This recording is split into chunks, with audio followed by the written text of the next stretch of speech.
It's top of the hour. Good morning, everyone. This is Ed Stone with First American Insurance Underwriters. I am the long-term care specialist that hangs out here at the firm. I want to thank all of you that are listening today and those of you that may be listening to this via the recording that we have gotten out to you.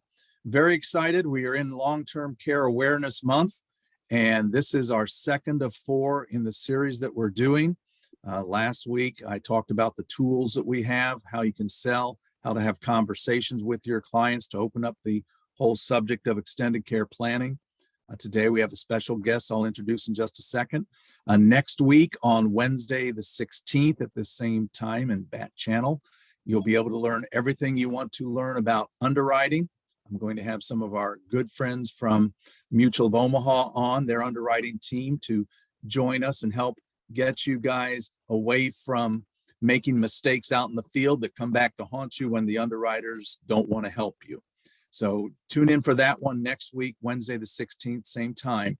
And then on Tuesday, the 22nd, because we do have Thanksgiving that week, on Tuesday the 22nd, we're going to close out the series with my good friend Kevin Fisher from One America.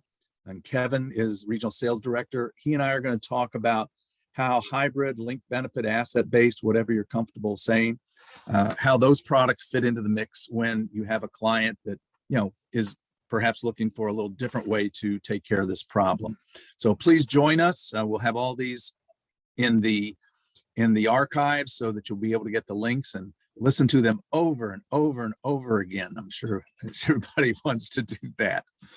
But today I'm very happy to hold a conversation on the current state of extended care planning with my good friend Carol Golden. Carol is the executive director of NAIFA's, how exactly do we say, Carol, your specialty division, specialty centers at NAIFA. Right. And Carol has more initials after her name than I would ever have. So all I'm going to do is say my good friend Carol Golden is here to join us to have this conversation. Welcome, Carol. Why don't you start off and tell us a little bit about what you're doing at NAIFA. Okay, well, when we started to realize that this is a product that we are concerned that our advisors would have their clients, or, it's generational, come back and say, gee, you handled the risk, talk to my parents about risk. How come you didn't talk to them about this risk, which is a risk to their legacy, their retirement, to their investment portfolio? So we decided that we were going to create a center and gather as many different types of information as we could. Obviously, the center does have carriers participating, but it also has broker general agents. It has regular agencies. It has members who are feet on the street. So this center was built so that, one, the fiduciary responsibility that people have could be satisfied. And what grew out of that, funnily enough, Ed, was when Washington, the state, decided that they were going to move forward with a publicly funded long-term care initiative, we formed a legislative working group. NAIFA has a tool that allows them to put the word long-term care, extended care into a system, and it tells us which states are actively looking at studies, initiatives, or in the case of 2 states, actually enacted legislation. So it's keeping us pretty busy, while we do have 4 other centers: the Employee Benefits Center, Advanced Practice Center, Business Development. The one that is affecting people's practices at the moment is following what is happening in terms of federal and state legislation. Well, we had an election yesterday. I heard it was on the news. I caught a little bit that there was an election yesterday. Yeah. And we don't quite know yet what's happening in terms of who's majority in the House and the Senate. But would you comment a little bit on, either way it goes, what you think you're going to see coming down the pike in this next legislative session as it applies to extended care planning? Okay, now there are currently 15 states in various stages of legislation proposals and studies. And at this point, what it takes for the legislation on extended or long-term care to really become a significant issue is for obviously someone from the right side and left side of the aisle. Some of them, like New York, the proposal was by two people from the same party, and that doesn't usually fly. What we'll do is wait to see how this shakes out. But a lot of what you and I, Ed, are concerned about is at the state level. The federal program, once the Class Act didn't go through, WISH Act probably not, and so on and so forth. The states are the ones who recognize now that there's a tremendous risk to Medicaid and to their budgets. So when the new session starts, the longer session in January, as you said, we'll know which states are working more towards solving this severe budget issue that they're looking at. So if an advisor was talking to their clients, and of course, one of those 4 major objections that they get from their clients is, the government's going to pay for this. I don't need to worry about that. Perhaps seeing what's going on with the legislation, perhaps they might want to explain to their clients that you might want to plan for this now before you're required to plan for it. And what you might be required to plan for may not be exactly what you want, because one size can't fit all. Is that a good way to approach it with the advisors that we have? I think so. The more the advisor recognizes that in Washington, there was an opt-out period, and you had to have something in place by November 1st.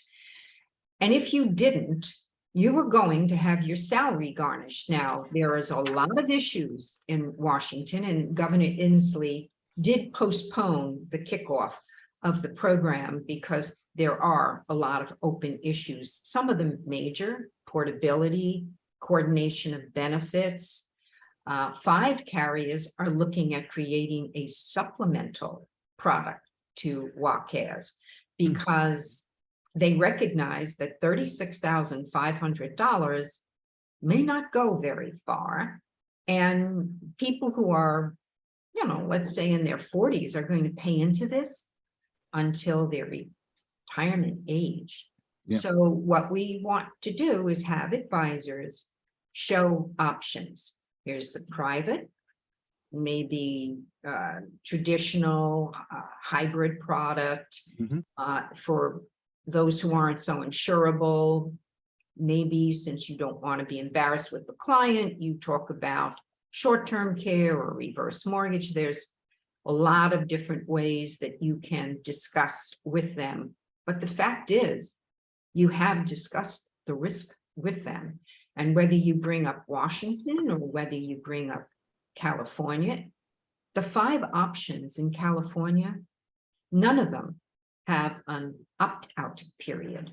So generally speaking, a lot of Californians are saying, well, if I don't want my salary garnished, what are my options in private coverage? So California tends to be a leader in this type of stuff, where government programs are become part of the fabric across the country. Do you see the other states that either have put legislation in the mill to start or are forming exploratory groups on this? Do you see them kind of looking to the West and say, okay, what California's done, we can just kind of take their name off it and put XYZ state on it? Is that what you're seeing in a lot of the funnily states? enough, New York and Pennsylvania actually copied the Washington CARES, I can call it WACAS, actually copied the Washington one because they feel that it's further along. They are dealing with all of the portability. In California, they're talking about an option that wouldn't necessarily be an opt-out, because remember, the actuarial feasibility of all this is major, but that you would get a reduction in your from your private insurance, called a private insurance incentive. So some of the states are feeling that, Washington is dealing with most of the tough questions now. In Okay. California, they're going to present the 5 options December 15th.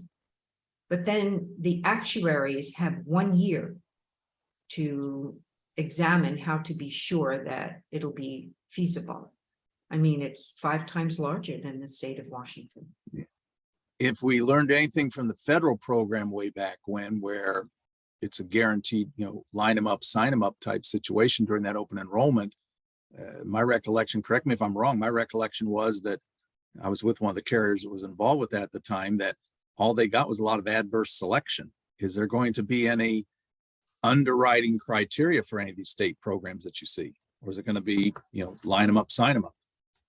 It's not even line them up, sign them up. It's employers are going to be garnishing the salary There you go. of those individuals who cannot show that they have this whole issue covered by private insurance.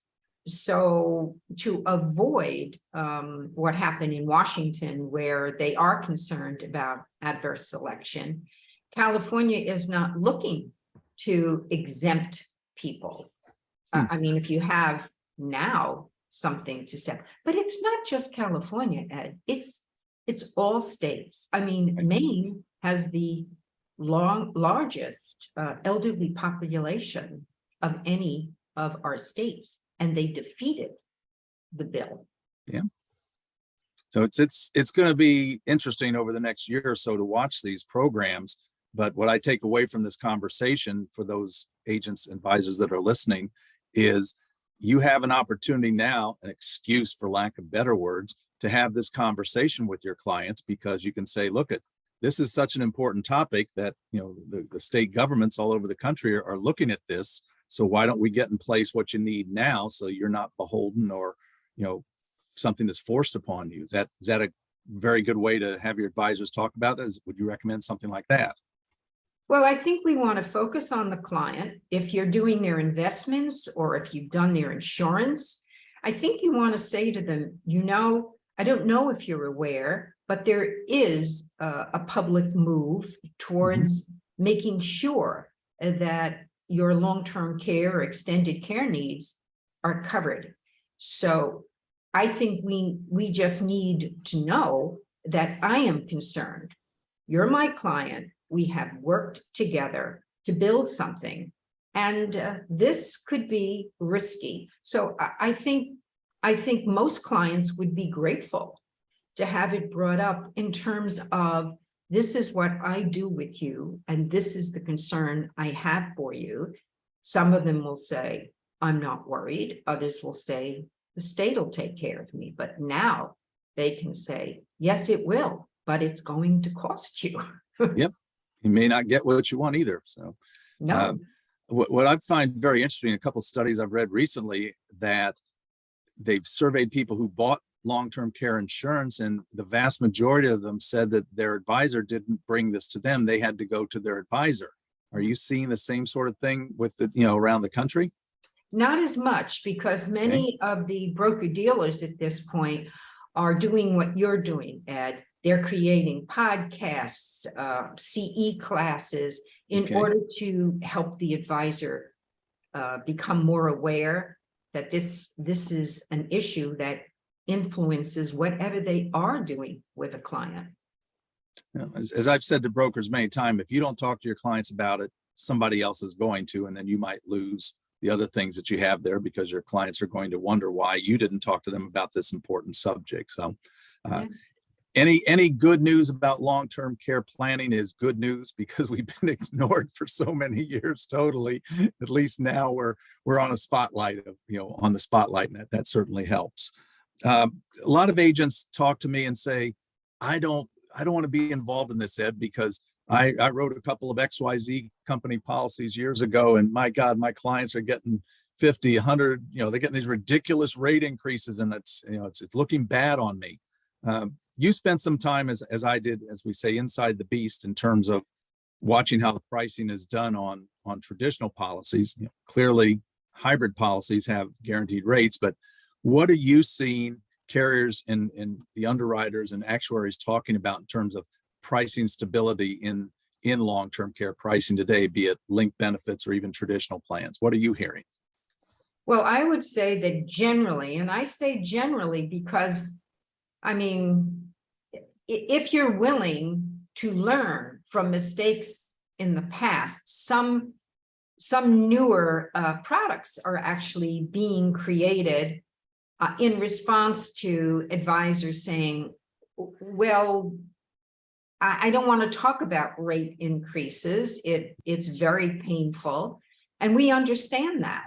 So there are a lot of good articles that they can quote where, frankly, actuaries of today have a much better grasp on pricing. Now, for underwriting, I think it's a conversation about disability, not so much about other products. I mean, we know they'll use the life insurance. So if they're concerned about use it or lose it, I think there's an entire array now of hybrid products, be it life or annuity, etc. And importantly, let me mention that in the state of Washington, at first, they didn't have hybrids listed, but ultimately hybrids that were placed before November 1st, those qualified. So it's important to look at. Chronic illness did not. So it's important to maybe go back to Ed and his team and say, I need to know this product would protect the client. Well, your center did that great one-day presentation last week on all of the issues, and Ramona Neal, one of your presenters, had a very good session on understanding what chronic illness riders are, critical illness versus long-term care. So those of you that are listening live or on this replay, reach out to me because I've got the link to that, and it's a tremendous explanation so you know what you're selling, because the worst thing you could do is think you've got the right solution and then it comes down to claim time that it wasn't what you thought it was. E&O is a thing that we all have to carry and you never want to exercise it. Are you seeing carriers, without naming names and that sort of thing, are you seeing carriers developing new products to help us out there to answer some of these questions, Carol? Actually, I just attended the Faegre Drinker Long-Term Care Summit number 5 in Chicago. And there were several people there who are actually have gotten to the point of filing new products. And there's one state that passed legislation saying that a life stage product, that's a life insurance product that would convert to long-term care at some point, would be acceptable as well. So there are, that I know of under an NDA, there are 3 new products that are being developed. Is the idea behind that type of product to target a little bit younger audience that would need life insurance, and then if they keep it long enough, morph into an extended care plan? Is that the theory behind it? Yeah, and doesn't that make sense? Yeah, absolutely. One of the carriers I used to work at, we had a product like that they'd put with the DI plans. They would allow you at some point to guarantee issue some long-term care insurance, which I thought was a pretty good idea, because you need DI when you're younger, you need long-term care, extended care when you're a little bit older. So it's good to hear that the industry isn't stagnant, that they're reaching out to try and solve and get into the younger marketplace, because we all know that we need to have more people to make this sustainable. What are you seeing? Let's kind of move a little bit to sales, because we've got sales folks listening. What are you seeing some of the successful either advisors or organizations doing to promote and be successful in placing long-term care policies? Well, most of them, I think, are really emphasizing consulting with the underwriter before you make any kind of promises, which is why I think I go back to an advisor saying, look, this is a risk that could upend what we have done, the plans that we have. I often will say to them, there are 4 generations now in the work site. So if they go, I'm good, what about whoever is going to be your caregiver? You may not be the caregiver, you may be the care recipient. So we really kind of need to protect the next generation. Now, if you think about Gen Xers, they are ready to start looking at this. COVID was an awful experience, but nobody walked away thinking, yeah, I think I'll just roll the dice in case I get sick. So again, I think COVID has influenced underwriters. They don't know what's going to happen with long COVID. And so I think at this point, it's the sooner the better. Find the right product. Make sure that your client, by checking with underwriting first, would qualify for this product. And maybe show a couple of products so that the idea is they have an option to take the risk off the table before they're forced to later in life. You know, health is an asset. That's there's a whole presentation out there in our industry right now that talks about your health being an asset in your portfolio, because you want to protect, as you said up front, your portfolio. If that's one of your, objectives of having planning, all the money in the world can't buy long-term care if we can't get you insured. So I will put a plug in for our LTC Risk Finder tool, folks. I send it out with every quote. If you send me a note asking for a quote, I'm going to be happy to run it for you. But I'm also going to say, you better make sure, I don't care how healthy they say they are. I saw them at church, they're in great health, Ed. Yeah, but let's make sure, as Carol said, let's do some planning, some pre-qualification. And just so you know, that tool is anonymous. I send it out to about 6 carriers.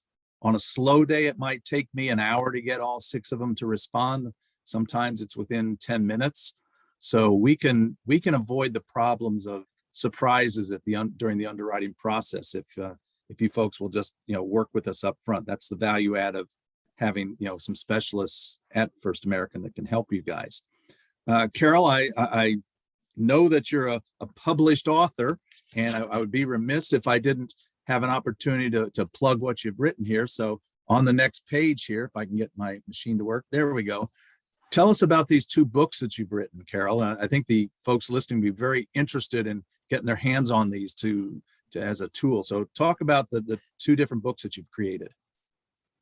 Well, the first one is kind of more like a textbook. If you have insomnia, tackle a chapter. It'll put you right out. But there's 93 footnotes, links, and references, because in order to feel comfortable, perhaps talking to your client about this, I created a family, and you watch the family go through various stages of taking care of one generation, and then recognizing that that older generation had very limited options, whereas the second generation, they had many more options, which is kind of what you want to put forth with your client. If they're a little younger, they're going to definitely have more options. But because in extended and long-term care, we often don't talk about the uninsurables. There are half a dozen ways for you to look at, how do I still talk about this if they are uninsurable? So it's very textbook for advisors. Well, as a result of that, the advisors at NAIFA came back and said, now I need one to just send to my clients. One, I can always prove that I did bring up the topic. So the second one is for clients. It is coming out at the end of November. It's just the stories, no footnotes, no anything. They have to keep coming back to you.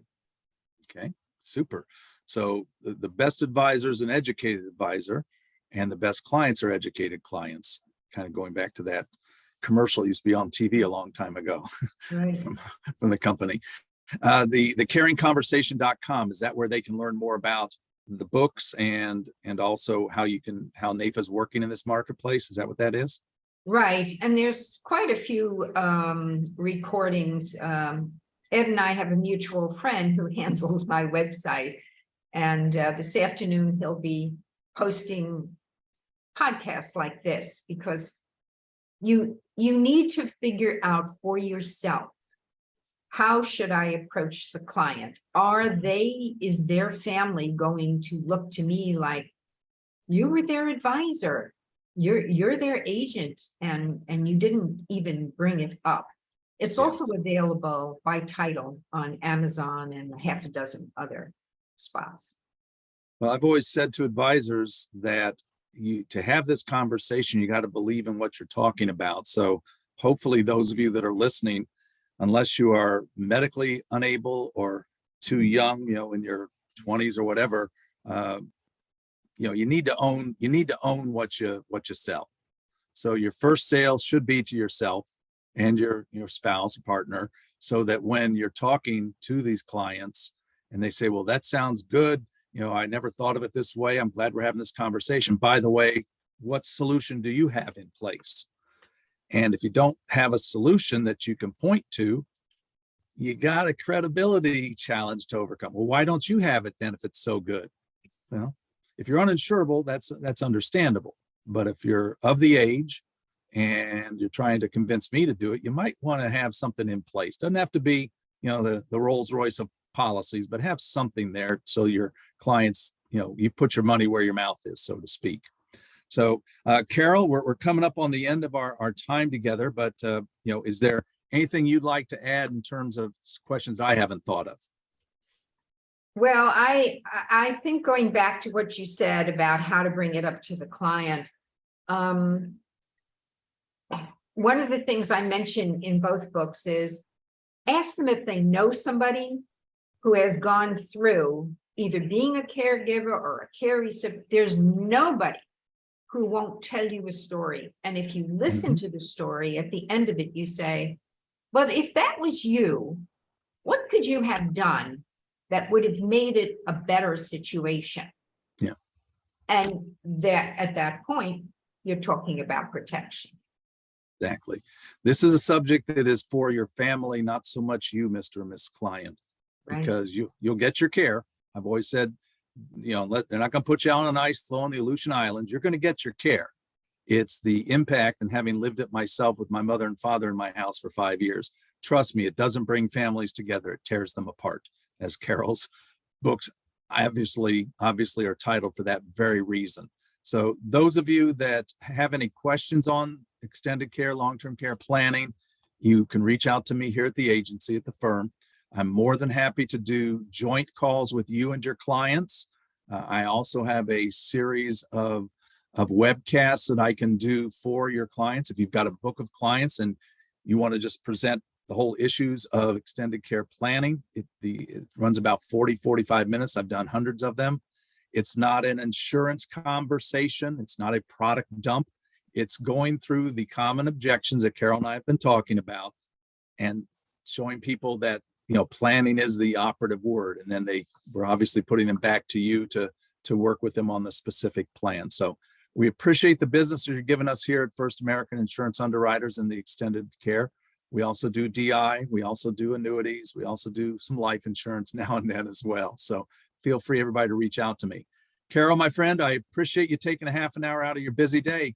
Hopefully it's nice and warm down there in Florida. It's not up here in the Northeast, so stay well, and we'll be talking to you soon. Okay. Thanks, everybody. Thank you, Ed. Take care. You too.